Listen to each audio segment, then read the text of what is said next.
कुछ नाम नेहाद हिंदू लोगों के ठेकेदार, पता नहीं कि उनको कहाँ से डिग्री मिलती है हिंदू बनने की। ये लोग अदालत के पास जाते हैं, अदालत बिल्कुल जैसे कहते हैं ना एकदम इंस्टेंट कॉफी की तरह 2 मिनट के अंदर में उनको इजाजत भी दे देती है। और वीडियोग्राफी, मतलब अगर वीडियोग्राफी करने से कोई इतिहासकार बन जाता तो 10 साल और 15 साल या 20 साल या 25 साल किसी को यूनिवर्सिटी और कॉलेज में लगाने की जरूरत नहीं थी। वो क्या रहा है कि तारीख के साथ, हिस्ट्री के साथ सबसे बड़ा छेड़छाड़ ये किया जा रहा है कि हम आज के पूर्वाग्रह, आज के प्रिजुडिस, आज के तासुब के का जो चश्मा हम लगा लेते हैं और तारीख पढ़ने की कोशिश करते हैं। इसलिए मुझे कोई शक नहीं है कि जो शिवलिंग है वो जो जो जिसको फाउंटेन कहा जाता है, फव्वारा कहा जाता है, वो फाउंटेन ही है, वो फव्वारा ही है, उसका शिवलिंग से कोई ताल्लुकात नहीं है। सबसे पहली बात ये कि मैं दिल्ली के जवाहरलाल नेहरू यूनिवर्सिटी जेएनयू से मैंने पीएचडी की है हिस्ट्री में, और हिस्ट्री के स्टूडेंट होने के नाते मैं ये बता दूं कि पीछे क्या गुजरा है उसको as a scholar of history, as a teacher of history, as a student of history हम पूरे एतमाद के साथ नहीं कह सकते हैं कि ये चीज़ें कल ऐसे ही घटित हुई, क्योंकि पास्ट को रिकंस्ट्रक्ट करना, पास्ट को बिल्कुल कहना कि ऐसी ही चीज़ें हुई हैं, ये कहना बहुत ही मुश्किल है। लेकिन देखिए कि अदालत में जो शिवलिंग के बारे में जो लोगों ने रिपोर्ट बनाई या जो लोगों ने क्या किया कि जो सर्वे के काम को अंजाम दिया, वो लोग ऐसे हैं, मुझे नहीं लगता है कि उनको हिस्ट्री की चीज़ों को परखने या उसको समझने का उनको ट्रेनिंग है। और मुझे ये भी बात समझ में नहीं आ रही है कि कैमरा अगर मैं ले लूं और मैं किसी इलाके का वीडियोग्राफी कर लूं तो कोई भी इंसान उस वीडियोग्राफी की मदद से ये नहीं कह सकता है कि ये इमारत जो है ये हिंदुओं की इमारत थी या ये मुसलमानों की इमारत थी, और इस इमारत के अंदर में कौन सी इमारत थी और किसने इस इमारत को मतलब मुनहदिम किया, किसने इसको तोड़ा, किसने इसको मिसमार किया। ये कहना बहुत ही मुश्किल है, क्योंकि जब हम हिस्ट्री में किसी चीज़ों को पढ़ते हैं तो हम क्या करते हैं, एक बहुत ही उसका बेसिक एक टूल्स होता है हिस्ट्री में कि हम एक बातों की सच्चाई और हकीकत को समझने के लिए हम जब तक 10 अलग अलग तरीके के एविडेंस के साथ जब उस चीज़ों को अब तक हम जांचते नहीं हैं, जब तक हम परखते नहीं हैं, तब तक हम किसी बात को पूरे यकीन के साथ नहीं कह सकते हैं। अब मिसाल के तौर पे जो हिंदू धर्म के जो भी आप कहेंगे कि जो महाकाव्य हैं, जिसको हम एपिक बोलते हैं, रामायण हो या महाभारत हो, अभी भी तारीख दानों का मानना है कि हम ये कह दें कि फलां साहब ने इस किताब को मतलब लिखा है और फलां वक्त में इस किताब को लिखी गई है, ये पूरे यकीन के साथ नहीं कहा जा सकता, क्योंकि एक जो महाकाव्य है, एक जो एपिक है, वो वक्त के साथ, वक्त गुजरने के साथ उसको लिखा गया है, लोगों ने उसमें ऐड किए हैं, उसमें लोगों ने उसके साथ डिलीट किया है, बहुत सारी चीज़ों को ऐड किया है, और उस किताब के अंदर में बहुत ही जो कहते हैं ना अपोजिट बातें भी हैं, जिसको कहते हैं हम उर्दू में तजाद भी उसके अंदर में है।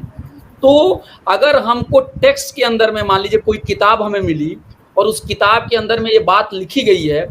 कि राजा रामचंद्र जी के ज़माने में जो अयोध्या था, उस अयोध्या के अंदर में मान लीजिए कि उस ज़माने में शहर ऐसे थे और शहर इतने मतलब डेवलप थे और शहर के अंदर में ये सारी चीज़ें खूबियाँ थी, तो हम उस टेक्स्ट को पढ़ के हम एज ए हिस्टोरियन कल ये नहीं कह सकते हैं कि हाँ उस ज़माने में तो हमारा शहर इतना विकसित था। हम क्या करेंगे कि जो बातें किताब के अंदर में लिखी गई है, जब तक उसका प्रमाण, जब तक उसका एविडेंस हमको आर्कियोलॉजी के साथ, जब तक हमका उसका जो एविडेंस जो है वो खुदाई के साथ और दीगर सोर्सेस के साथ मैच नहीं करता है और बाकी चीज़ों से मैच नहीं करता है, तब तक हम उसको नहीं कह सकते हैं कि ये बिल्कुल सही चीज़ है। अब मान के चलिए कि महाभारत के अंदर में जो हस्तिनापुर है, क्या आज के हस्तिनापुर का वही वो हस्तिनापुर है? ये भी कोई आदमी यकीन के साथ नहीं कह सकता। जो राम चित्रकूट के रास्ते लंका जा रहे हैं, तो क्या वही चित्रकूट है जो बांदा में है? हो सकता है कि बहुत सारे चित्रकूट जो है आपको उत्तराखंड के भी पास हो। तो ये चीजें इतनी आसान नहीं है। मैं इन पेचीदगियों को इसलिए कह रहा था कि आपको पूरा वक्त लगाना पड़ेगा, तब जाके आप ये कह सकते हैं कि चीजें ऐसी मालूम पड़ रही है।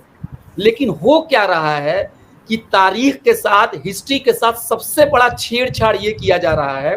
कि हम आज के पूर्वाग्रह, आज के प्रिजुडिस, आज के तासुब के का जो चश्मा हम लगा लेते हैं और तारीख पढ़ने की कोशिश करते हैं। इसलिए मुझे कोई शक नहीं है कि जो शिवलिंग है, वो जो जिसको फाउंटेन कहा जाता है, फव्वारा कहा जाता है, वो फाउंटेन ही है, वो फव्वारा ही है, उसका शिवलिंग से कोई ताल्लुकात नहीं है। और एक गेम प्लान है, एक गेम प्लान है। क्यों गेम प्लान है? कि आप अदालत आसानी से इजाजत दे देती है कि आप जाइए सर्वे कर लीजिए। उसी अदालत में अगर आप जाएंगे और आप पिटीशन देंगे कि बनारस इलाके के अंदर में कारखाना में काम करने वाले सैकड़ों मजदूरों को सैलरी नहीं मिल रही है, तो उस मामले को अदालत इंटरटेन नहीं करेगी। उसी अदालत में अगर आप जाएंगे और कहेंगे कि बहुत सारे लोगों को बेल नहीं मिला है, पुलिस ने एफआईआर मतलब उन्होंने उसको रजिस्टर नहीं किया है, तो अदालत उस बात को सुनेगी नहीं। लेकिन कुछ नाम नेहाद हिंदू लोगों के ठेकेदार, पता नहीं कि उनको कहां से डिग्री मिलती है हिंदू बनने की,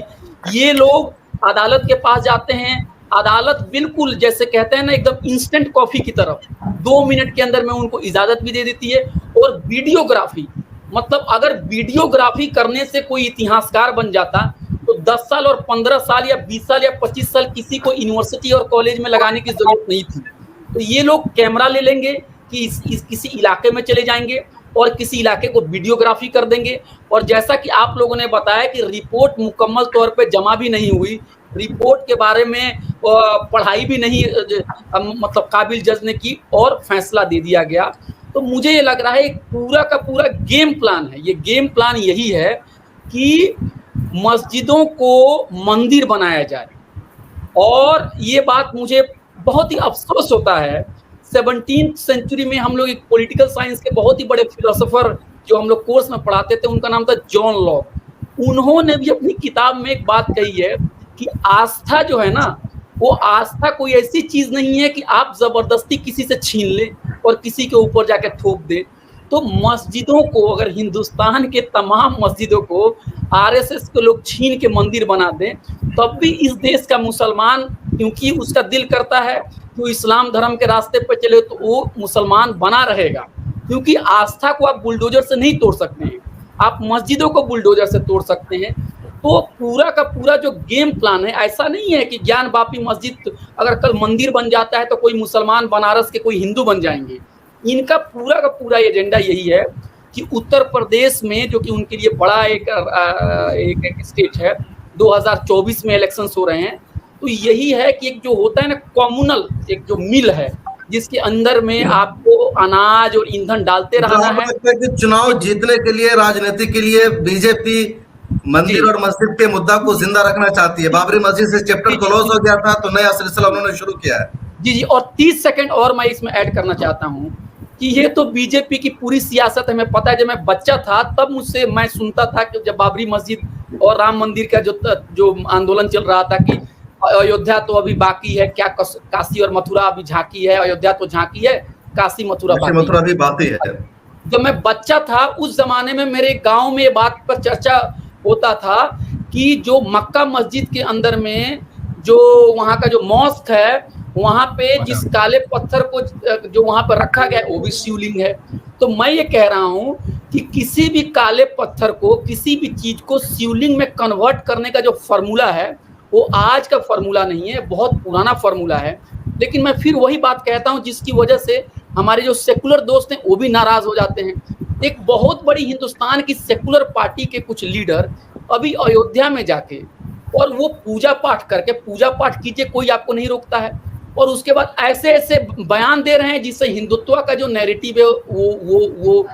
हो रहा है, मजबूत हो रहा है। सेकुलर पार्टियों को मुसलमानों का वोट चाहिए इलेक्शंस के टाइम में। लोग ये बातों को खुल के क्यों नहीं बोलते हैं कि एक पॉलिटिकल मामला है, राम मंदिर का भी मामला पॉलिटिकल था और ये मामला भी पॉलिटिकल है। मिल्लत टाइम्स को आपकी जरूरत है, हमारी आप माली मदद करें।